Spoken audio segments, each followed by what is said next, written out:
Հին օրերում ինչպես էր ասվում, Նիկոլին ծնեց Սերժը։ Դե մանրամասները չասենք, չէ, ինչպես դատարանով ազատազրկման դատապարտված մարդուն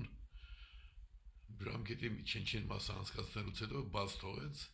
եւ հետո էլ գիտենք, տեսանք։ Սերժին ծնեց Ռոբերտը։ Ինքնուրույն Ռոբերտը չէր դառնա ոչ նախ վարչապետ, ոչ էլ նախագահ։ Ռոբերտին ծնեց Լևոնը։ Լևոնին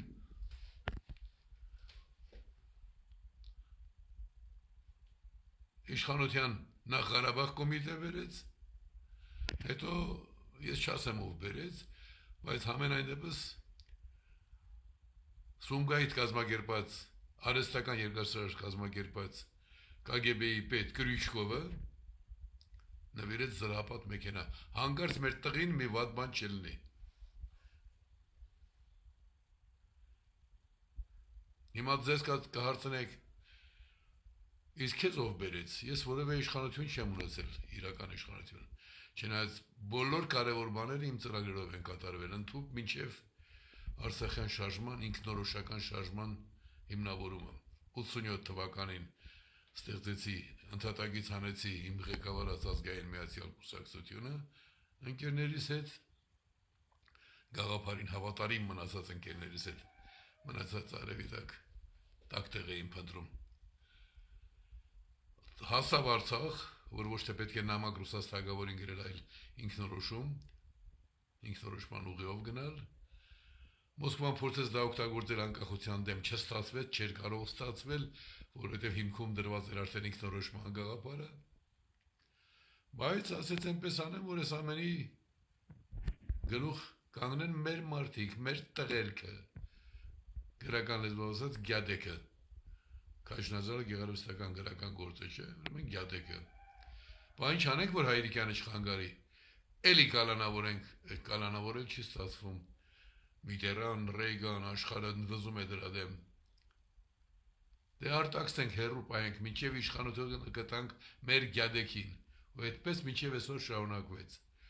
13 թվականին իրավիճակը փոխվում էր, ընդամենը մի կենսագրական, բայց նաև պատմական ֆիլմի ցուցադրումով, ովքեր այդ ֆիլմը հասցրեցին դիտել, հասկացան, որ պետք է ընտրել Հայրիկյանին։ Այդտեղ էլ լպրծուններ միշտ կան, չէ, փողասատկացներ։ Մահափորձով կանխեցին Վարկանիշի բարձրացումը, ու մինչև այսօր ոչ ոք չասեց, չէ, Հայրիկյանի վրա ինչի կրակեցին։ Ես իմ երևի չեն կրակել, այդ էին ասում բոլոր լակոտները, քաղաքագետ կոչված։